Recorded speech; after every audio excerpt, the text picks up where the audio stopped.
Hello, my name is Casey Williams, Director of Parks and Recreation for the City of Spring Hill, Tennessee, and welcome to Brilliant Strokes. Brilliant Strokes is an intergenerational art program provided by the Arts Build Communities Grant through the Tennessee Arts Commission. And if you would like to be a part of this program, you can register online through the city website, www.springhilltn.org, or through the Parks and Recreation's Facebook page. All of our instructors are local artists, and we are so grateful to them for donating their time and their talents to be part of this unique program. Have fun! Hey there, it's Robin. Welcome back. We're going to take, last week we did some experimenting with some mark making, and so today we're going to try to incorporate that into a new piece of art. This is kind of what we're shooting for, and last week, remember, I had you prep your canvas by taking one of the smaller ones and the butterflies that you tore out from your collage papers, and you attached them with Mod Podge face down, and this week we're going to reveal them. So I already did a little experiment. This was the one on the bottom and it worked. So we're going to go and I'll show you how to do it on the top. So the first thing you want to do is either with a spray bottle or a damp sponge, you're going to wet your area where the paper is. And then you will take your finger and just kind of gently, I do it in a circular motion, and you just want to kind of get that where you can feel the paper kind of start to roll up under your finger. You don't have to be too gentle, but not too hard. It's kind of, the porridge is too hot, the porridge is too cold, it's just right.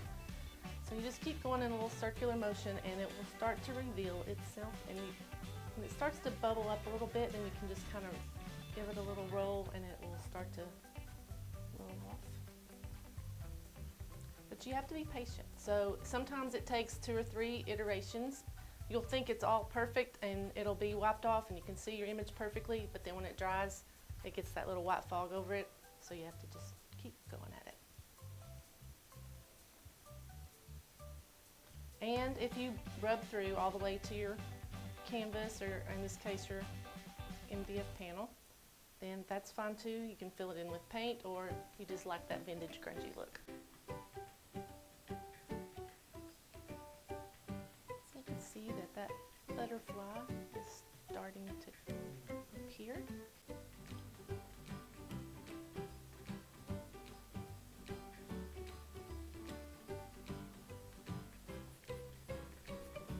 And it's a messy process, but anything that's media is a messy process. That's half the fun.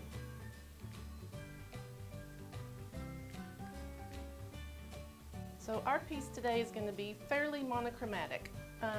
Besides what we're working on here, you only need 3 colors of paint: the white, the Mars black, and the raw sienna. So when you feel like you've got enough paper rubbed off, we'll start the next step. And if my butterfly fogs up, or yours, then you can always go back to it because we're not going to cover it up yet. So what we're going to do next is called asemic writing, and that means writing with no semantics. It looks like handwriting, but it's not supposed to be readable. And I always like to just draw some lines on my canvas so that it kind of looks like notebook paper, so you should be able to see it, so you're not trying to make hidden lines. I just use a regular graphite pencil and any straight edge because you're not measuring anything out. And I'm going to do it kind of on the right third of the panel. So I'm just going to draw some lines here and some lines going sideways. Whenever you're putting words on canvas, which is often a secret to the finished piece, you want to make sure that you put positive words on your canvas. It does matter. So you want to infuse your work with some positive energy, and you do that by using the positive words. You can't read it, but you know what's there.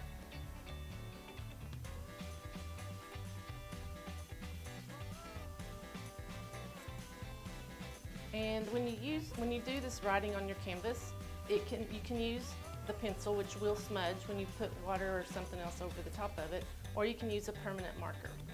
Either one works. In this case, I'm going to use the pen that came in your kit. And when you do asemic writing, part of the secret is the things that ascend or descend. You want to exaggerate those.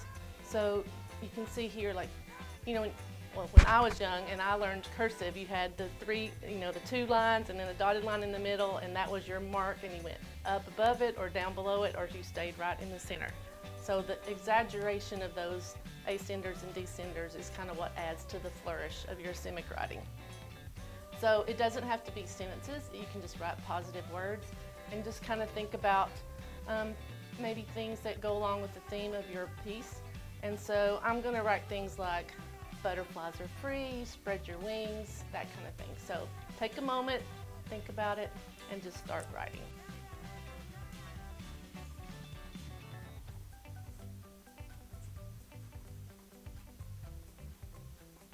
Of course, this one is probably not got a lot of ink in it for some reason, but we'll go to the pencil, that's fine. And if the word doesn't end on your line, you can't read it, so just keep on to the next line. It doesn't matter if you don't end on a word.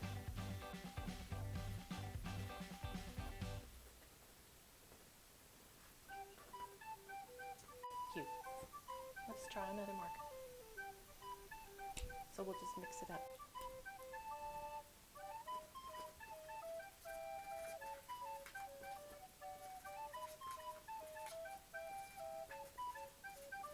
The thing that came to mind was go with the flow.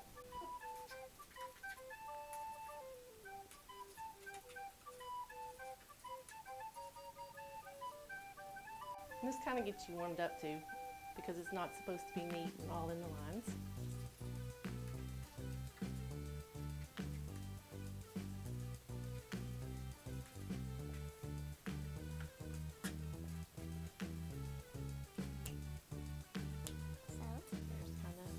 At this point. So as I do that, now I see that my butterfly is a little foggy, so I'm going to just repeat that again. A little water. I'm going to use a sponge, which works great as long as it's not the kind of sponge that has the abrasive, the 2-sided sponges. You want just the regular sponge. My finger, when I use that lets me feel, so I can kind of tell if I'm going too abrasive or not. But the sponge seems to really just have that extra texture that my finger doesn't have that makes it come off better. And now what I want to do is take some of my gesso, and I'm going to do a process that I call unveiling. And so that is where you kind of just, like when a bride has the veil, you can kind of see all the details, but they're blurred. So you want to kind of blur the edges of your paper here. So with the gesso, it's not as thick as the paint. It's not as, doesn't apply as thick a coverage. And so this, we're just kind of wanting to mask that edge.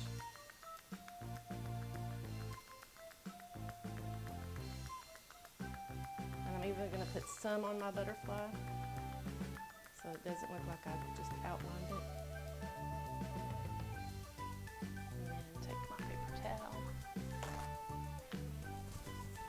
Gently rub it because it's still a little wet from the water.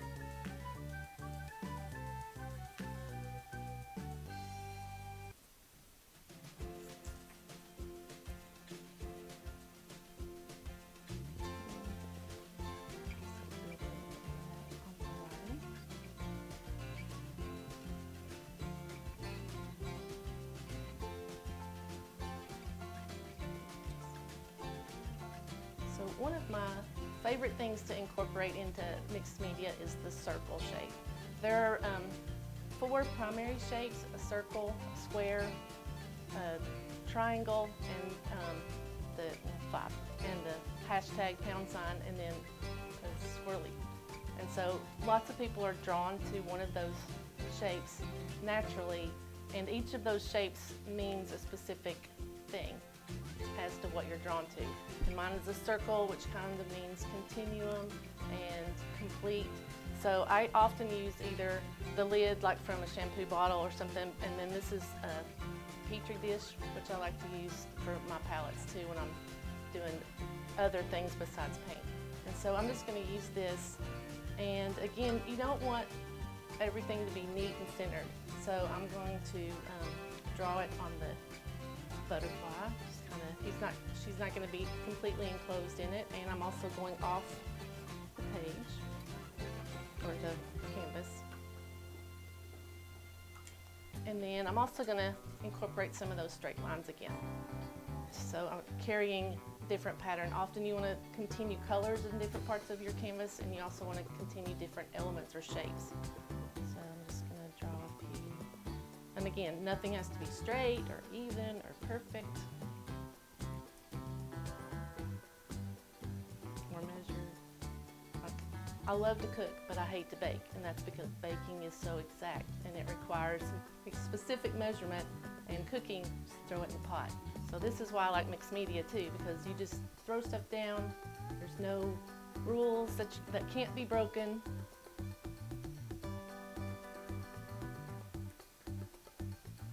And then I'm gonna do some repeat across this way. And again, part of the composition that I want you to note on this is there's a thing called the rule of thirds. This hashtag thing keeps coming up in all kinds of things, but basically is if you drew a hashtag across your canvas, you have 4 places where the lines intersect, and those are where your primary point of focus needs to be for your art to be interesting. Because if you center everything, and sometimes that's what you want, and that's fine, but if you're trying to do a composition with multiple things, then you want to put your focus around those 4 points. So what I'm going to do now is take my paint and kind of enforce some of these lines. So I'm going to use black,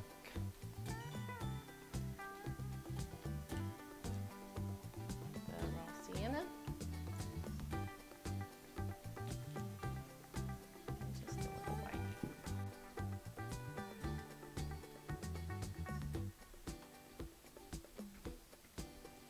I'm going to water down my brush a little bit, get my paint a little thinner than it is.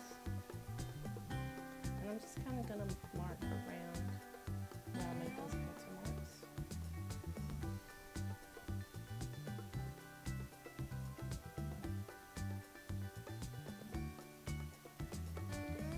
And then I like to kind of just fuzzy it out a little bit. Finger is the best tool.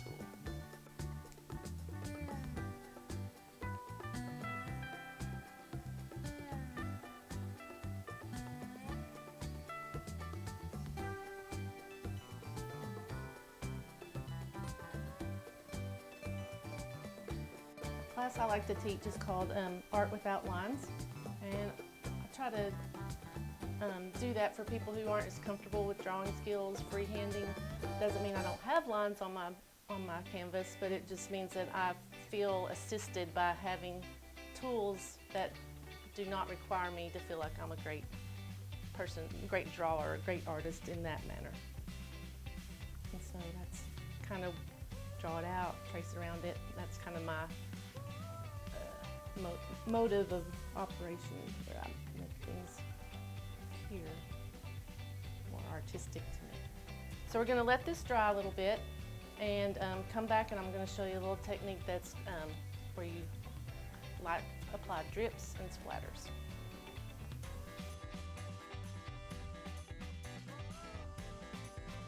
Okay, we're back, and we've got a dry surface now. So now we're going to add a little splatters and some drips. So what I like to do to do that process is a spray bottle works the best. However, if you don't have a spray bottle, lots of water in your cup. So the way to do that is you take some of your paint. So I'm going to take some of this raw sienna to kind of pull in the colors from our butterflies, and you spread that across the top or wherever you want. Then spray some drips, and you can often help to have a paper towel underneath, and you just keep. I think it would look cool to have some underneath. I turned my sprayer a little less, more of a direct spray as opposed to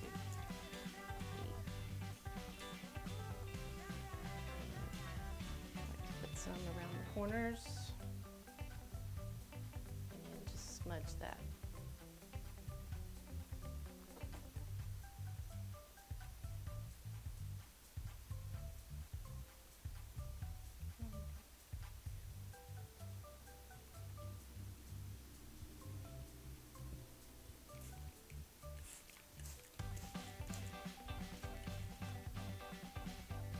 And then I believe that I would think it would be nice if I kind of made the inside of the circle have a little more highlight. So I'm going to draw off some of my drips there.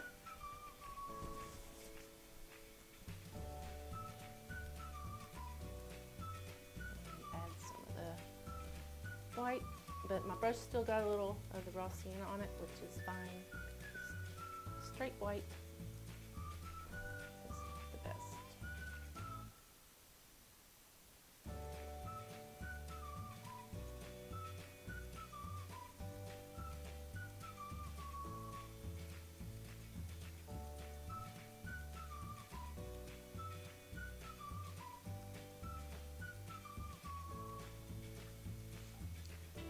Now another thing, I think we should add some more words, this time something you can read, and we're just going to collage something else out of our packet that you had. So you have a piece in your packet that looks like this, and there's some words on here that I think fit this painting. There's awakened is right here, so you just tear it out, rough tear, no scissors, or pick any word you want, or pick a word out of a magazine, but positive word.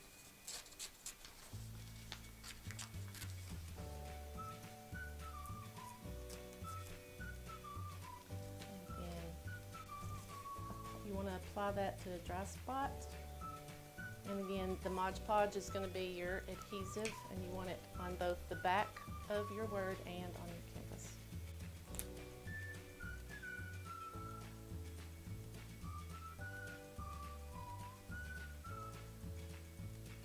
And on the top. So it gets buttered on all sides. So for the splatters, you want a covered space. I like to do black and as the starting point, and then white after that. So it's a very watered down paint.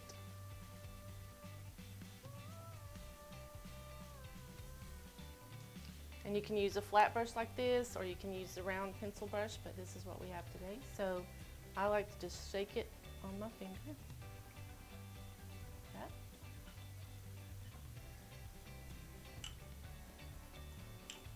And repeat, white.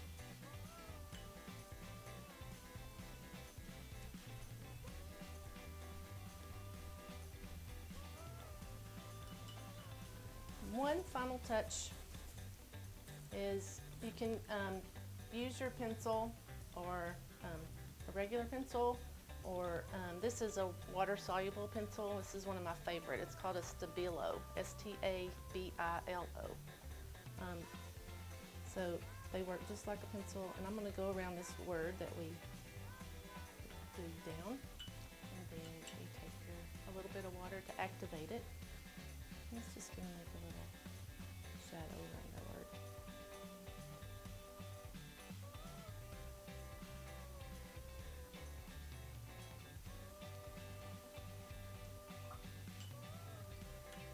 And if you want, you can add some of that also kind of in the corners, make it a little vignette.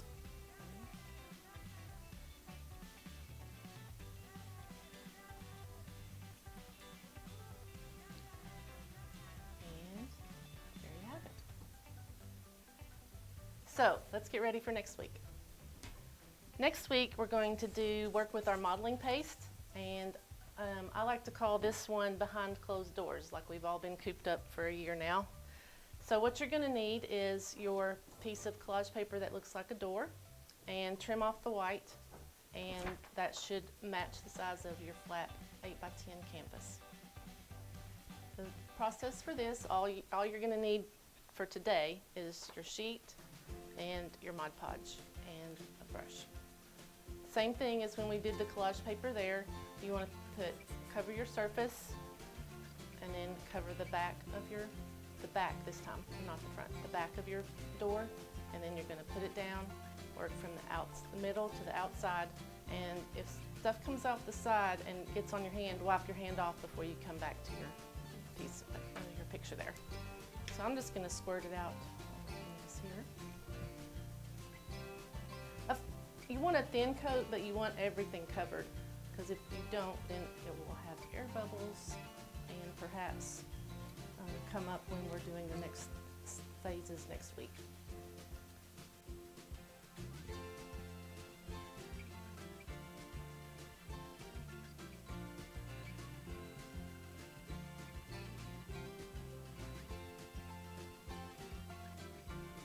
So there's that part.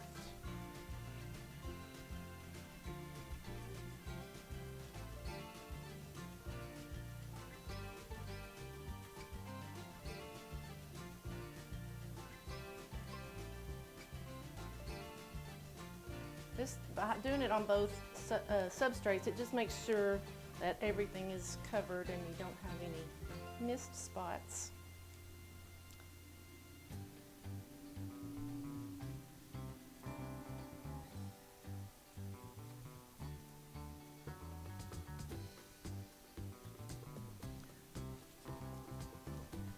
And it should cover your panel. And just slide it around to get in the center. And if you trim it too short and you have some excess on the edges, or you trim it too long, you can always trim it off. And the process that we're going to do with the modeling paste is to cover the edges, and so you can hide it if your paper's too short.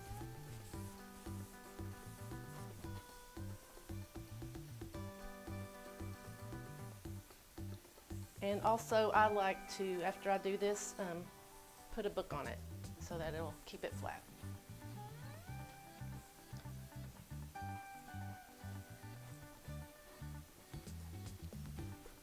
And that's all we have for this week. Come back next week and let's see how we finish this door.